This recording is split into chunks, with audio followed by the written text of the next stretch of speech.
Layla will be raised by your sister and me. You need to leave. My husband said coldly. I was shocked and speechless at his sudden declaration of divorce.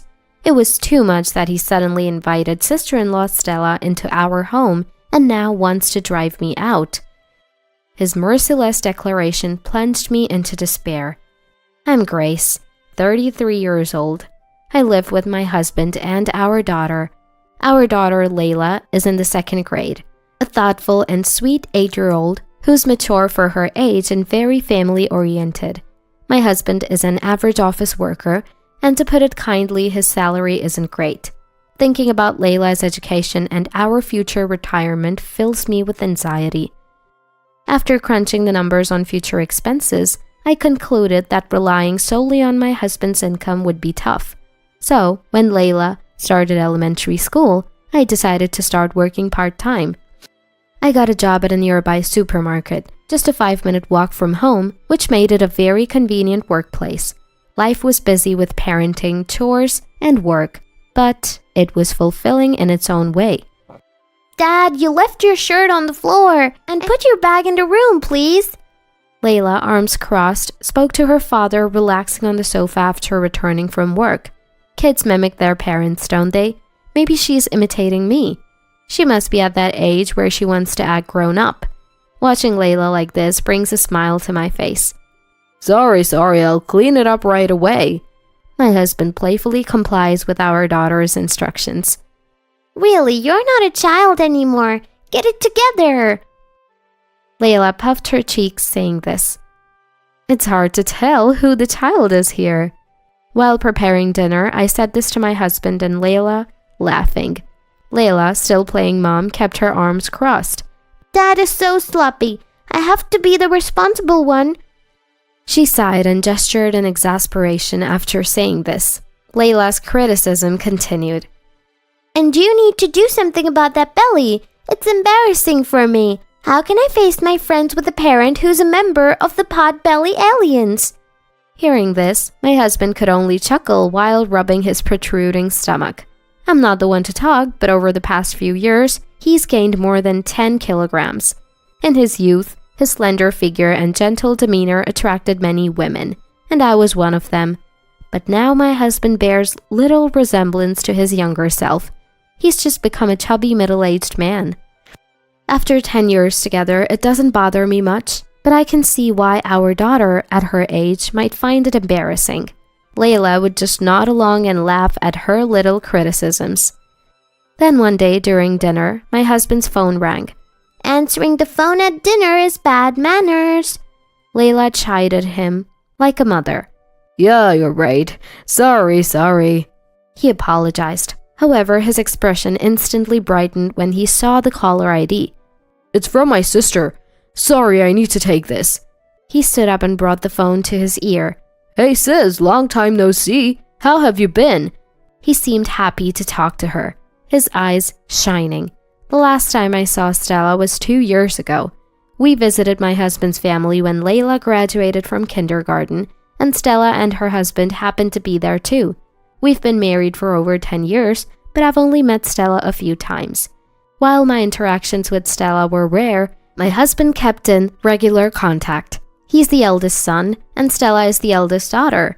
My husband always adored his sisters since they were kids, following her around, as his parents once told me. I've always thought it's great that the siblings are close, so it never bothered me. Their phone conversation seemed lively and lasted about 15 minutes. Finally, he ended the call. Returning to his seat, he spoke with a happy expression.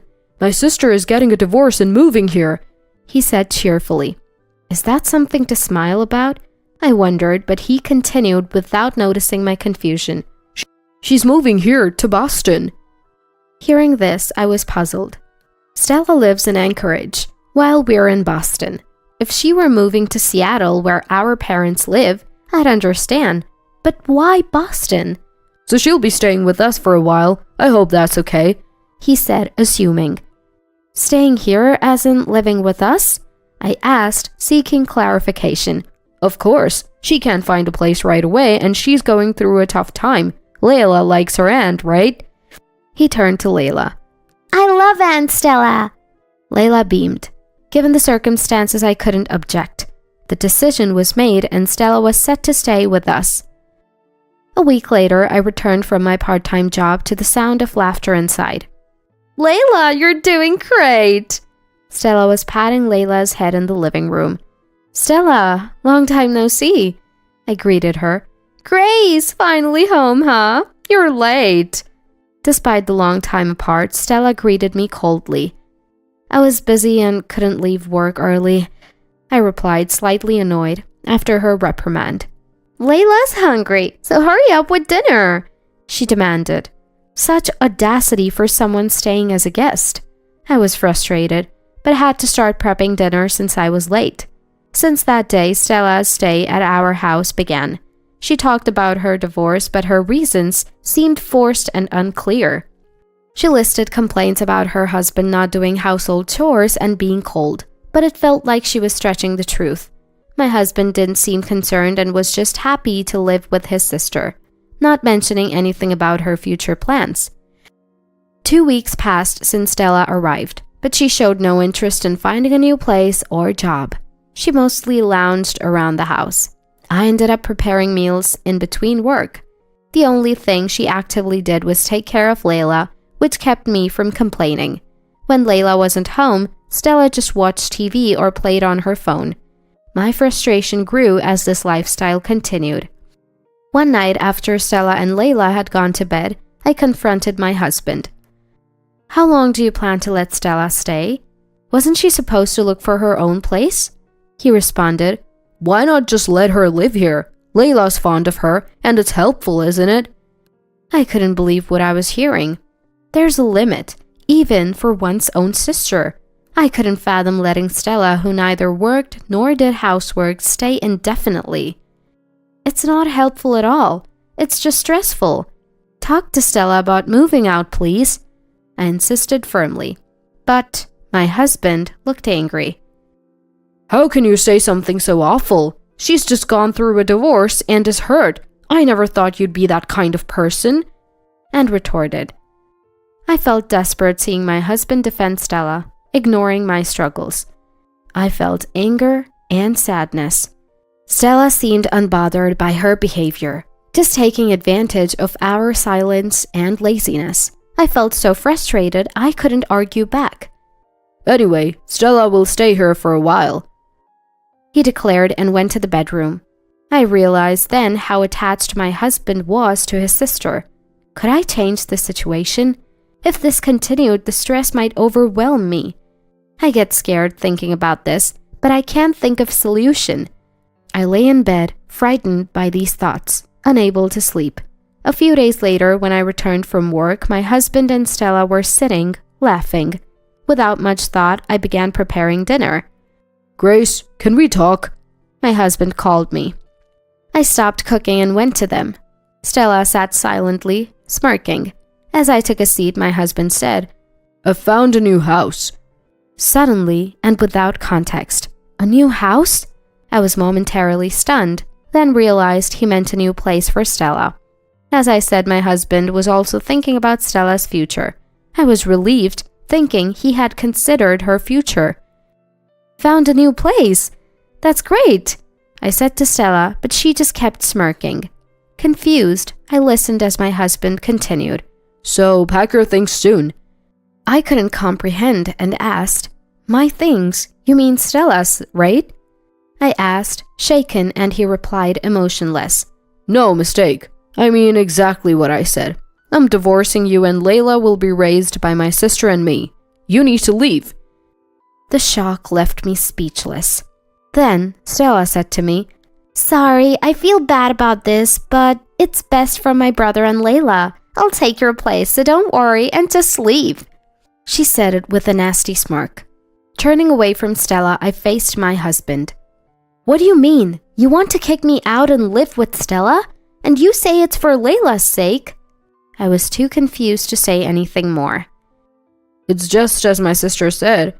Layla is more attached to her than to you. She'll be happier raised by my sister. My husband said coldly. I couldn't believe my husband thought this way. We had spent over a decade together as a family. raising our child. I had worked hard for my husband and daughter without complaining about his meager salary. Feeling like I'd been plunged into the depths of despair, I was consumed by grief. But Stella, indifferent to my sorrow, turned to Layla. Layla, you want to live with me, right? Layla, who had been watching TV and not joining our conversation, looked up. Why? She asked, genuinely puzzled. You like me, don't you? Stella seemed rattled by Layla's unexpected response. Well, I like you, but living together all the time, I don't think I can. Layla said casually, catching Stella off guard. What? Stella sounded surprised and confused. Because, right? You just laze around the house all day, make a mess with snacks on the sofa and never clean. It's Mom who cleans every day. Mom cooks for us and you never say thank you. Stella was speechless at Layla's innocent yet truthful words. Consistency is important in everything we do. If we're lazy now, we won't be able to do things in the future, my teacher says. Without Mom, we won't have delicious meals and the house will get dirty, right? I don't want to live with a lazy person. Layla continued, unabashed. A lazy person? Stella, taken aback by such frank criticism, sounded foolish. My husband, seeing Stella's confusion, tried to intervene. Layla, you love Dad, right? You want to live with me? He asked, clearly unsettled. I guess I don't like living with a chubby alien and a lazy alien, she said with an innocent expression. Besides, I love Mom the most, so I want to live with her. Hearing Layla's words, I felt a warmth in my heart. Layla, known for her intelligence and kindness at school and among parents, saw right through Stella's indulgence and my husband's irrationality. She cleverly cornered Stella and my husband. I was both moved and exhilarated. They looked at each other, panicking. Layla's strategy wasn't over yet. Grandpa agrees with me, right? Suddenly, Layla said this while looking at the computer. What? My husband exclaimed in surprise. Stella and I were equally stunned by this unexpected turn. Yes, I think that's best for Layla. A voice came from the computer. I noticed that Layla had been fiddling with the computer earlier. Layla had been connected to father-in-law Noah via video call. The whole conversation was heard by Noah. Realizing this, my husband and Stella started panicking more. Dad! My husband stood up. What are you two thinking? Noah's voice, filled with evident anger, was like bubbling magma. Stella and my husband seemed to feel the heat of his fury. Dad, it's not like that. I mean... Stella stammered, unable to continue. Noah spoke again. So you ran away after dumping your debts on someone else? Stella, accused, fell silent awkwardly. Debt? What are you talking about? The word debt surprised my husband as well. Noah explained the situation. After her marriage, Stella had quit her job and become a housewife, but she hardly did any household work and spent her time out having fun. She started splurging on luxury brands and soon ran out of her allowance. Desperate for money to fund her lifestyle, she resorted to borrowing. Stella's husband was too busy with work to notice her misdemeanors. When the debts made life difficult, Stella fabricated reasons for a divorce, dumped the debts on her husband, and came to our house. She had fled, playing the victim. She even intended to have the divorce court fees paid for her. Stella's husband contacted Noah, revealing everything. My husband was unaware of these facts. My sister, what's this about a debt? That's nothing like what you told me. I helped you thinking you were pitiable and needed money for the divorce court. What are we going to do now? My husband turned on Stella despite his prior help. I was astounded by their irresponsibility. Enough of this. Noah's anger erupted at their selfishness. I'm coming there. Be ready, he declared, and the call ended. My husband and Stella looked pale with fear. What do we do now? Dad's coming and probably my husband too. Stella sought help from my husband. There's nothing I can do. Dad's going to kill me. They were tearful and panicked at Noah's announcement. Hey, Grace, help us! To my surprise, my husband asked for my help. I had no love left for him. How pathetic to seek help from someone you try to discard. Enjoy living with your beloved sister, the lazy person and the pot-bellied man. I looked down on them triumphant. Suddenly, when I looked at Layla, I saw that she was smiling innocently even in the middle of a terrible scene. Layla, my little hero who had defeated the monsters tormenting me, smiled innocently amidst the chaos. Fearing Noah's arrival, my husband and Stella soon fled, but they were caught by Noah and Stella's husband a few days later and severely reprimanded. As my husband initially wished, we divorced. He continually apologized and begged to cancel the divorce, but I firmly refused. My ex-husband, now living a lonely life. Stella, also divorced, didn't receive the divorce court fees and had to return home, working tirelessly to repay her debts. After the divorce, I started working full-time at a design company run by an acquaintance. I had worked at a design company before marriage, and my former boss, now independent, hired me. Returning to office work was enjoyable, and with friendly colleagues, I was making the most of each day. As a single mother, I didn't struggle financially, thanks to the child support from my ex-husband. Layla, already mature, now helped me more with the chores like cooking and laundry as she entered higher grades in elementary school.